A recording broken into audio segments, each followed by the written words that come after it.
morning to everybody, or afternoon, evening, depending on when you're watching this. Welcome to the very first edition of Ways to Live Well in West Wales. I'm Sal, founder of LifeSeeker and also editor of the LifeSeeker Positive Living newspaper, which pings into your inbox every month. And if you don't receive that already, then please join the community at lifeseeker.wales. So I'm really delighted to introduce Sam Evans as our very first guest. Sam is Walkability Officer for Pembrokeshire Coast National Park Authority and also the coordinator for a really exciting project, I knew I'd get this wrong, Sam, West Wales Walking for Wellbeing. So really happy to have you here, Sam. How are you doing today? I'm good, thank you. Thank you for having me. It's great. The last time we saw each other, Sam, was in Canston Woods, and I'm going through the walk leader training that you're running at the moment. So of course people don't know about that, so I'll tell them about that in a minute. But West Wales Walking for Wellbeing, it is a really interesting project, and I thought it'd be really nice if you would just summarise what that's all about. Basically, what we're trying to do with the project is work with GP surgeries and get wellbeing walks going, and then the doctors can then refer into our wellbeing walks. So right at the beginning of the project, our management team sought out the best training that was available in the country, and we came across Paths for All, and we looked at their training, and they are endorsed by the Scotland's Chief Medical Officer, and she said that health professionals can, refer into the wellbeing walks with confidence. So this is where we went then, and we decided to get our training from there because they absolutely fitted what we were looking for. So we had high quality training. They came down and trained us to be trainers so that we can now deliver that to people in West Wales. And yeah, have a look at their website as well. They're doing some great things up there in Scotland if you're interested. So at the moment, what we're doing is providing training, which you yourself have done, Sally, very well. One of our new exciting walk leaders, so yeah, which is brilliant. So yeah, we provide training at the moment to get people out, and they're led by volunteers basically. So we're here to support the volunteers to get walks up and running. So yeah. And wellbeing walks are easy walks, so anybody can do them. So we do a variety of walks from anything up to half an hour, and then up to an hour, sometimes an hour and a half, depending on people's levels and the level of the group. So yeah. What I really loved about when I saw the project initially, what I loved about it was I got involved with Parkrun. And that's a brilliant community project, isn't it? Bringing people together. Yeah. However, Parkrun, you need a certain level of fitness to actually get involved. They do say, it's okay to walk around the course, but it does require that level of fitness. So what I love about this project is it's fully inclusive, and it's looking at accessible routes. And as you just said, it's perfect for people that, might not do a lot of walking now, or they might have a knee injury or something that they need to look after. So I personally think it's a great project for the area, and I can't wait to see the walks starting, and hopefully I'll be leading some. Yeah, I mean, we're so lucky here in Pembrokeshire, aren't we? We have such beautiful spaces that we can get out to, and it's it's just kind of setting up a walk and then getting people to come out and join you and have a nice time when you're out there doing it. I'm really enjoying it and helping people to get out there. It's really good, really enjoying it. Yeah. So there's a couple of things from the training that we did with you, and of course, as you said, this project is all about green health, and there's a lot of science behind spending time in nature. And of course, we all know that. And when we're outside, we feel the fresh air, we feel refreshed, our mind's clearer. I certainly experience that. I work at a desk quite a lot, and when I go outside and come back, I feel great. But so obviously you've got the science behind that, and in the training it was really interesting to hear some of those things. So could you just take us through a couple of those points? Okay, right, I'm going to try and not be too sciencey here, but basically our bodies, we are designed to be hunter-gatherers. That's what our bodies are designed for. That's, you know, where we should be then. So obviously being inside all the time is just, it's not good for us. It really isn't. And basically, just to put it into a simple thing, there is more research on this if you want to go out there and look for it. And I can particularly recommend Dr. William Bird. He takes all the science and he makes it really simple. So if anybody wants to go and get even more evidence on this, he is a really good person to look at, and you know, and he's done a lot with walk-in projects as well, so you know, it is all around that. Our nervous system has two parts to it. So, and if we picture our nervous system as a car, our sympathetic nervous system would be the accelerator, and our parasympathetic nervous system would be the brakes. So, you know, just to relate that to the body, our sympathetic nervous system stimulates actions and responses. So, you know, when you get that little bit of anxiety, yeah, and basically, so it's like adrenaline. So you get that fight or flight response. And basically our parasympathetic system just inhibits them.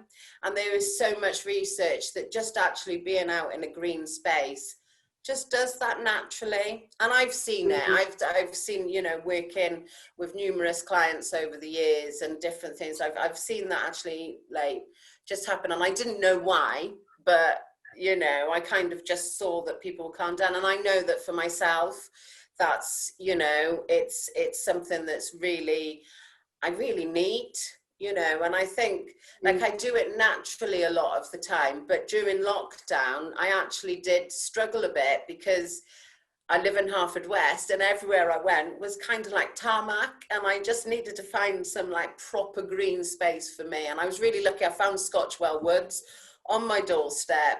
You know, I'm so used to going off in the car and going to different places in Pembrokeshire, and we're so lucky for what we have here in Pembrokeshire. And I could feel myself getting anxious, as I think everybody was.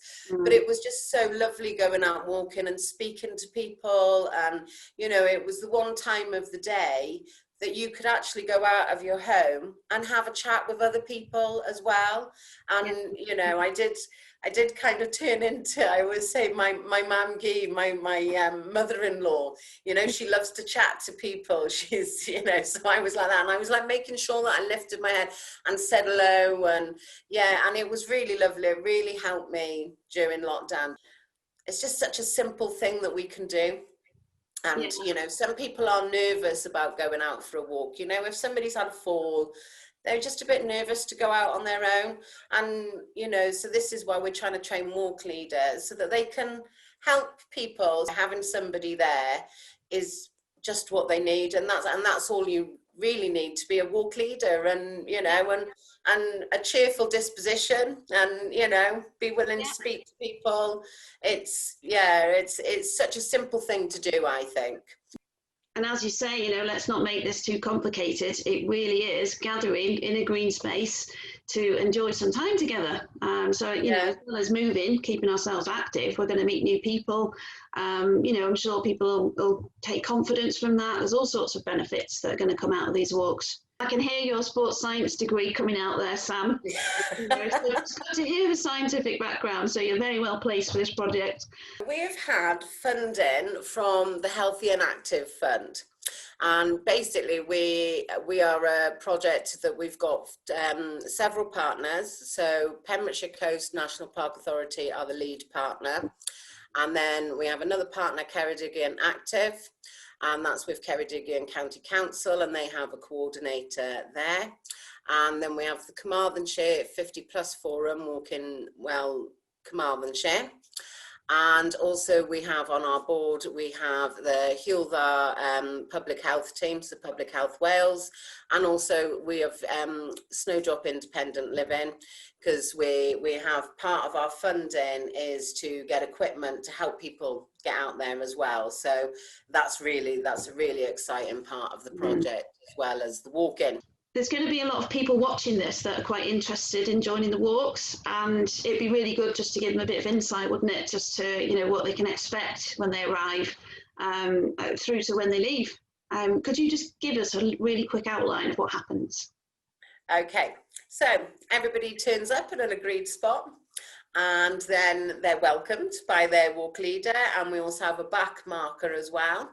And then what we generally do with our walks is we do a there and back route, so anybody can walk as far as they want to walk. What we tend to do, you can pick up the pace if you want to. What we try and get from our walk leaders is for them to be guided by the walker, because what you'll find is once somebody's been out a couple of times, they'll want to go that little bit further, they'll want to walk that bit faster, and, you know, get the health benefits then. But the main thing is when you turn up, we want it to be enjoyable. We want your walk to be enjoyable from start to finish. So, you know, we're not expecting people to pound down the miles. It's, you know, it's just getting out there, getting into some green space, having a chat with people as you're, you know, as you're going along on your walk. And then we all come back. And if people, like I say, when we do a there and back route, some people might walk a little bit quicker so they can go a bit further, and then, you know,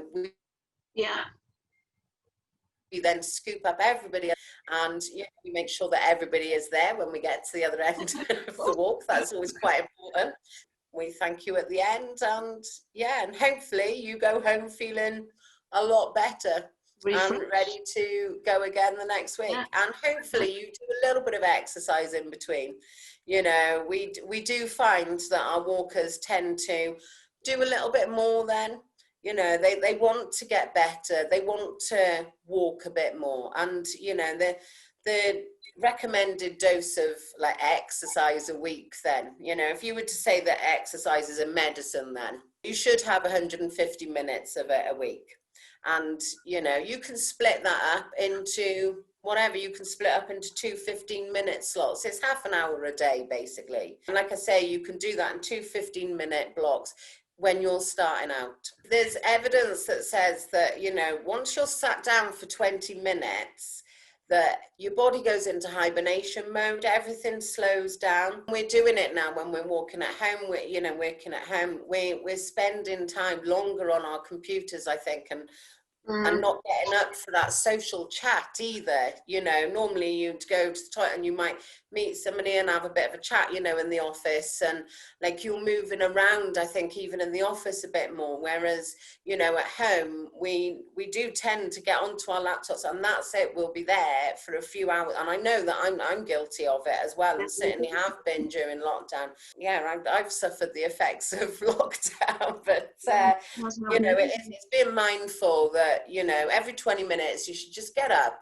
go for a walk around, even if it's just a walk around your building, just go out to the garden, just take some deep breaths and then go back, and you'll be more productive as well. Yeah, you will be more productive. Good advice. And it's good to look after your mental health as well as your physical health. Yeah, most definitely. Good advice, Sam, and I am attempting to do that every day. Yeah. Thanks, Sam, for that insight. That's really useful for people that are considering joining the walks. I know you said already there's a huge amount of interest from both walkers and people that want to lead. So I'm really looking forward to seeing, you know, how far this reaches. We were just saying we wanted to let people know if they're considering or you're interested in joining a walk. Maybe we can just share the website and let them know how that will actually work for them to join. Okay, for the West Wales Walking for Wellbeing, basically we've got a website, so West Wales Walking for Wellbeing, and we will have a booking system there. So basically you can go on to the website. This will be up and running in the next couple of weeks, and there will be like walks there that you can choose. So you can fill in your forms online. It would be great if you could fill out the forms so that we can show our funders that, you know, we're doing good work, and, you know, because we know that it is good. So, you know, we just need to show our funders that that is the case. If you do struggle with the internet, we will have a telephone system for that as well. So you can ask somebody to give you a ring back, and they'll help you fill out the forms as well. There's also on there, on the website, commonly asked questions and you know, a question and answer section. So if anybody does have any concerns that I haven't covered today, please go and look at the website, and there's loads of information there on how you can get started, both as a walker and then as also a walk leader. We have a volunteer registration form there, and we have two roles really for the project. Some people are happy to be walk leaders, and some people just want to come along and support, and you know, we need both. So we've got like walking buddies, a walking support buddy. So yeah, so that's, you know, if you just want to come and give a hand to a group, that's absolutely brilliant, and we need anybody that's interested in that as well. Once we've got the booking system up and running, you'll be able to like set up your own walks as a walk leader on there, and you know, we'll give you a unique login. You can go onto there and you should be able to find all of the walks across West Wales in one place, so which is, you know, I think is going to be brilliant. Wow, yeah, that is going to be some collection, isn't it? yeah, let's hope so. Yeah, it's just going to make us feel better all round, mentally, socially and physically.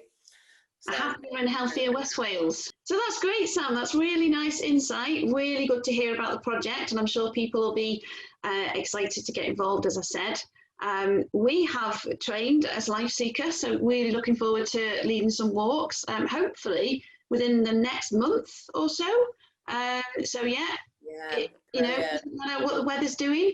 It's only about the right clothes, as people say. It is, over the winter, getting people involved. Yeah, bring some waterproof, some sturdy shoes. That's all you need. Yeah, you coffee know. Flask. Yeah, exactly. Hot flask of coffee. Have a nice coffee out there with people. It's just that's all you need. Yeah, that's the great thing about walking. Yeah. Well, thanks for joining us, Sam, and we look forward to seeing you soon. You're more than welcome, Sally. Thank you for having me.